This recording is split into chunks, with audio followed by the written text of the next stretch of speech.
Good morning, students. I hope you all are fine at your home with your family members. Today we will start the next part of the chapter Electoral Politics. हमने last video में किस तरह से election की एक शुरुआत की थी कि एक एग्जाम्पल भी लिया था, वो था हरियाणा का। ठीक है ना, हरियाणा इलेक्शन हुए थे, उसमें किस तरह से सबसे पहले एक नई पार्टी बनी जिसका नाम लोकदल था, और उसके बाद उसके जो सुप्रीम थे देवीलाल चौटाला, किस तरह से उनको मेजोरिटी मिली और वो एक चीफ मिनिस्टर बने।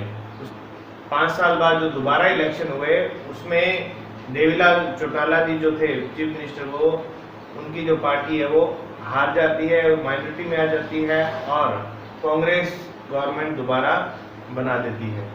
तो आज हम बात करेंगे व्हाट मेक्स इलेक्शन डेमोक्रेटिक। देखो, जो डेमोक्रेसी के अंदर इलेक्शन बहुत जरूरी है, और इलेक्शन जो है वो डेमोक्रेटिक तरीके से हो वो भी जरूरी है, क्योंकि देखो बहुत सारी कंट्रीज है, अलग अलग प्रोसेस है वहां पर।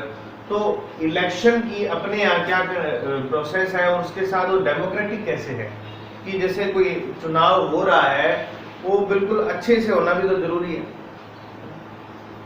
ऐसे मान लो आपकी क्लास में मॉनिटर का चुनाव हो रहा है, इलेक्शन हो रहा है, उसमें बॉयज कैंडिडेट को तो बोले गर्ल्स बॉयज जो एक क्लास है, तो उसमें कहे कि बॉयज कैंडिडेट ही खड़ा हो सकता है, गर्ल्स खड़ी नहीं हो सकती इलेक्शन में, तो गलत है। क्या वो सही निर्णय होगा? क्लास में तो दोनों ही हैं, गर्ल्स भी है बॉयज भी है। क्या उनमें से कहते कि वोट सिर्फ बॉयज डाल सकते हैं, गर्ल्स तो वोट ही नहीं दे सकती, तो क्या ये सही होगा, डेमोक्रेटिक होगा? नहीं। तो इस तरह से कुछ चीजें हैं जो क्या है कि इलेक्शन को डेमोक्रेटिक बनाती है। सबसे पहले वन वोट इक्वल वैल्यू। इस पहली बात तो सबको वोट देने का अधिकार हो जो उस कंट्री में लोग रहते हैं एक फिक्स एज के बाद। जैसे अपने यहाँ एज क्या है 18। क्या 18 सिर्फ गर्ल्स के लिए है? ना, बॉयज गर्ल्स दोनों के लिए। कोई भी कैंडिडेट हो 18 साल के बाद अगर उसके पास पहचान पत्र है तो वो चुनाव में वोट दे सकता है ना? तो वन वोट इक्वल वैल्यू, उन सभी वोट की इक्वल वैल्यू होनी चाहिए, यानी प्रधानमंत्री का वोट है उसकी वैल्यू भी उतनी ही होगी, एक कॉमन मैन है उसकी भी वोट की वैल्यू उतनी ही होगी, एक बॉय है तो भी उसकी वैल्यू उतनी होगी, एक गर्ल है उसके वोट की वैल्यू भी उतनी ही होगी। ठीक है, अमीर गरीब कोई किसी ऊंची जाति का है तो भी सेम वैल्यू है, कोई नीची जाति का है तो भी सेम वैल्यू, कोई राजा है या कोई भिखारी है, यानी कि वैल्यू क्या रहेगी उसकी इक्वल ही रहेगी। इस पर ना कोई पोस्ट का, ना कास्ट का, ना रिलीजियस का, ना जेंडर का उसमें कोई चेंजेस ला सकता है। ठीक है, तो क्या होगा, ये डेमोक्रेटिक है, वैल्यू सबकी समान है, तो जो भी कैंडिडेट चुनाव में खड़ा होगा वो सबके आगे हाथ जोड़ेगा। ठीक है, चाहे वो कितना गरीब हो या अमीर हो, क्योंकि उसको आना पड़ेगा, क्योंकि वन वोट इक्वल वैल्यू, सभी वोट की वैल्यू इक्वल है।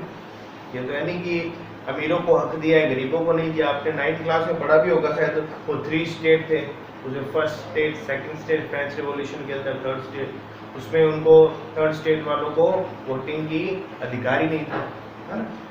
सेकंड है चॉइसेस, पार्टी एंड कैंडिडेट। देखो, कोई भी इलेक्शन हो उसमें हमारे पास चॉइसेस होती है। अब जैसे आप चाइना में देखोगे, कहते हैं हम वहाँ इलेक्शन करवाते हैं, इलेक्शन होता है लेकिन पार्टी कितनी है? एक ही पार्टी। अब एक पार्टी में एक व्यक्ति खड़ा हो गया जिसका नाम क्या है, उसका नाम राम है और एक श्याम है, पार्टी तो एक ही है, डिसीजन तो वही लेंगे, ठीक है ना, जो पार्टी लेगी। कोई चॉइस तो नहीं है हमारे पास, है ना? लेकिन हमारे इंडिया में बीजेपी हो गई, उसके अलावा आपके कांग्रेस हो गई, बहुत सारी पार्टीज है, हमारे पास बहुत सारी चॉइसेस है, जो बढ़िया हमें लगेगी हम उसको वोट दे सकते हैं।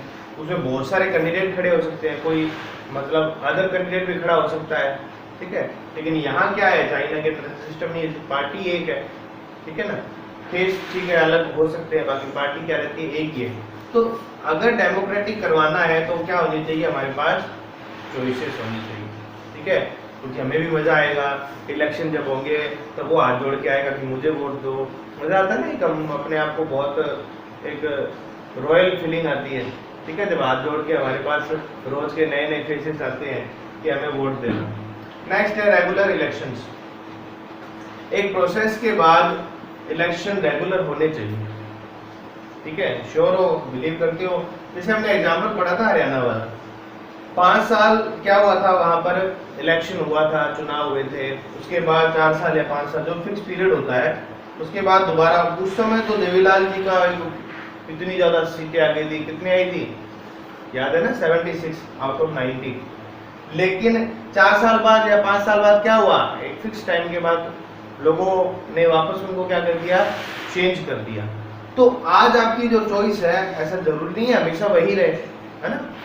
जैसे आज आपको बाइक का शौक है, थोड़े टाइम बाद क्या हो जाओगे, बोर हो जाओगे, नहीं यार तो गाड़ी लेनी है। उसी तरह चॉइसेस हमारी चेंज होती रहती है। तो रेगुलर इलेक्शन होंगे तो क्या है, हम कैंडिडेट को बदल सकते हैं, जिसने काम नहीं किया उसको, उसे हिसाब मांग के उसको वोट नहीं देंगे, दूसरे को वोट दे देंगे, है ना। तो वो किससे होगा, रेगुलर इलेक्शन होगी तभी तो। ऐसे तो एक कैंडिडेट खड़ा हो गया, जीत गया, उसके बाद चुनाव हो ही ना, रेगुलर इलेक्शन ही ना हो, तो फिर तो ये हो ही नहीं सकता, हमें मौका ही नहीं मिलेगा कि हम उनको क्या कर सके, चेंज कर सके। सो इसलिए रेगुलर इलेक्शन जैसे हमारे लगभग 5 साल का होता है, ठीक है ना, लोकसभा या आपके विधानसभा का 5 साल बाद, वैसे कोई फिक्स नहीं होता, लेकिन अप्रोच एक टाइम लिमिट होती है कि 5 साल में इलेक्शन करवाने होते हैं।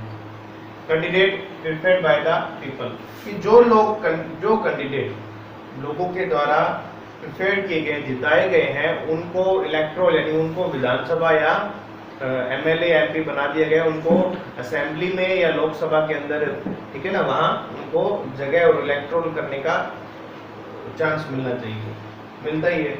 उसके बाद फ्री एंड फेयर, इलेक्शन की जो प्रोसेस है वो फ्री एंड फेयर होनी चाहिए, फेयरली होनी चाहिए।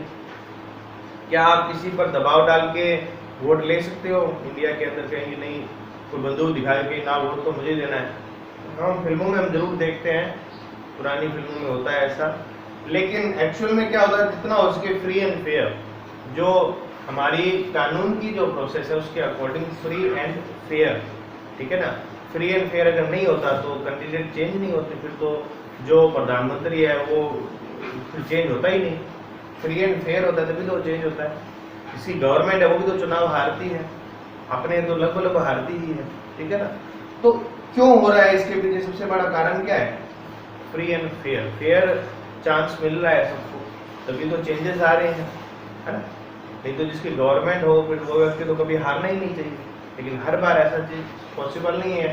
तो what makes election democratic, first, one vote equal value, choices हमें मिलनी चाहिए पार्टी की, कैंडिडेट्स की, कि कौन कौन से अलग अलग पार्टी जो, ठीक है ना, तो क्या है, डेमोक्रेटिक है। रेगुलर इलेक्शन होने चाहिए, एक फिक्स टाइम पीरियड के बाद इलेक्शन होने चाहिए, तो कैंडिडेट लोगों के द्वारा प्रिफर्ड किए गए हो, जीते गए हो, ठीक है ना, उनको इलेक्टोरल का अधिकार मिलना चाहिए। फ्री एंड फेयर, इलेक्शन की जो प्रोसेस है वो फ्री एंड फेयर होनी चाहिए, बिना कोई लालच के, बिना कोई और चीजों के। तो ये है आपका what makes election democratic. Next topic है, it is good to have political competition. ये आपसे ये क्वेश्चन पूछा गया है, क्या पॉलिटिकल कंपटीशन होना अच्छी बात है? आपको क्या लगता है कि जो पॉलिटिकल कंपटीशन है वो सही है? देखो, आपने देखा होगा इंडिया में बहुत सारी क्या है पार्टीज है, जैसे बीजेपी, कांग्रेस, ठीक है ना, ये अलग अलग पार्टी है। उन सभी पार्टीज की एक अलग अलग आइडियोलॉजी है, एक अलग अलग सोच है, उस दम पर उसकी नींव रखी गई है। तो आपस में उनकी क्या होती है, कंपटीशन होता है, इलेक्शन होता है। हमने हर बार यही पढ़ते हैं कि चलो बहुत अच्छी बात है, हमारे पास चॉइसेस बहुत है, हमने पीछे ही पढ़ा था अभी। तो अब उसके हम डीमेरिट्स देखते हैं कि इसके कुछ नुकसान भी हैं। नुकसान कैसे? जैसे डर्टी ट्रिक्स, जैसे बहुत सारी पार्टी एक दूसरे की टांग खिंचाई के लिए डर्टी ट्रिक्स भी अपनाती है। जो कंपटीशन है और कंपटीशन में वो एक दूसरे को टांग खिंचाई में लगी रहती है और कंट्री की जो ग्रोथ है उसके बारे में नहीं सोचती। चाहे एक पार्टी ने बहुत अच्छा काम किया हो, ठीक है ना, कितना ही बढ़िया काम करे, ऑपोजिशन पार्टी उसके अगेंस्ट ही जाएगी, ठीक है ना, उसका विरोध ही करेगी। तो ये क्या है, एक हेल्दी कंपटीशन नहीं है। डर्टी ट्रिक्स यूज करते हैं, या जैसे कोई एक गवर्नमेंट ने एक स्कीम शुरू की, दूसरा क्या करेगा, उसको फिर उसको चेंज कर देगा या उसको बंद कर देगा, फिर जैसे इलेक्शन होगा फिर दोबारा वो उसमें कुछ ना कुछ चेंजेस करते रहेंगे। इससे एक काम वो पूरी तरह से अपनी मंजिल तक नहीं पहुंच पाता। फॉर एग्जाम्पल, हम छोटा सा एग्जाम्पल लेते हैं, जैसे राजस्थान में पहले भामाशाह कार्ड था, एक गवर्नमेंट थी, उसने भामाशाह कार्ड को अप्लाई किया, फिर दूसरी गवर्नमेंट आई, उसको फिर नाम चेंज करके जन आधार कार्ड कर दिया। तो इस तरह से क्या करते हैं, चेंजेस लेकर आते हैं, ठीक है ना। तो ये फालतू के काम, उसमें फिर उसको चेंज करो, ये करो, मॉडिफाई करो, नाम चेंज कराओ, तो ये क्या होती है, डर्टी ट्रिक्स है, ये एक दूसरे की टांग खिंचाई वाली बात है, ठीक है ना। तो ये हर पार्टी करती है, कोई विशेष पार्टी नहीं, सभी पार्टी एक दूसरे के साथ करती है। उसके बाद गुड पीपल नॉट इंटरेस्टेड, इसलिए बहुत से जो अच्छे लोग हैं वो कभी भी पॉलिटिक्स में नहीं जाना चाहते। क्यों नहीं जाना चाहते, इसका बहुत बड़ा मेजर रीजन यही है कि उनकी एक आइडियोलॉजी, थिंक प्रोसेस ऐसी होती है कि उसमें कोई समाज या सर्विस की भावना नहीं होती है लीडर के अंदर। तो इस तरह से जो अच्छे लोग हैं, बहुत से अच्छे लोग हैं, वो इस कंपटीशन में नहीं जाना चाहते। नेक्स्ट है यूज कास्टिज्म। कई बार क्या होते हैं, जो पार्टीज होती है वो वोट बैंक के लिए, एक अपने वोट बैंक बनाने के लिए कास्ट को लेकर, रिलीजियस को लेकर उसके लिए कुछ बेतुके बयान दिए जाते हैं, स्टेटमेंट्स दिए जाते हैं, जो कि क्या करते हैं कि जिससे क्या हो कि जो पर्टिकुलर कास्ट के लोग उनको वोट दे, ठीक है ना। तो इस तरह की राजनीति जो है, पॉलिटिक्स है, वो बहुत ज़्यादा होती है, क्योंकि पार्टी बहुत है, कोई एक धर्म को लेकर हो गई, कोई एक कास्ट को लेकर हो गई, तो वो अपना वोट बैंक बनाने के लिए एक दूसरे के साथ कहीं ना कहीं लोगों में डिस्प्यूट डालने की कोशिश भी की जाती है। तो ये क्या है कि जो पॉलिटिकल जो कंपटीशन है उसकी डीमेरिट्स है।